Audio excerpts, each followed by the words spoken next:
how to fix Valorant graphics card, easy and quick. If you want to fix this problem, it's easy. All you need to do, first just type here updates. Now click check for updates, and after that make sure to install all the updates that you can find here. Just click install now, and then restart your PC. And after restarting your PC, just come back here, type device manager,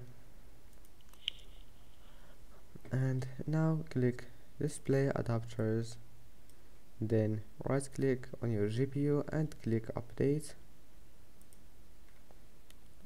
Search automatically for updates, and now after that, if that doesn't fix your problem, just go to graphics settings and then just click browse.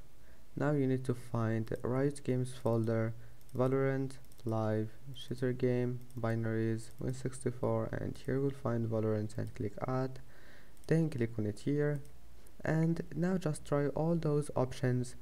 Power saving mode, save and go back, try. If that doesn't fix it, come back here, high performance, and save and go try it. And that's it. I hope that can help you, and see you in the next video.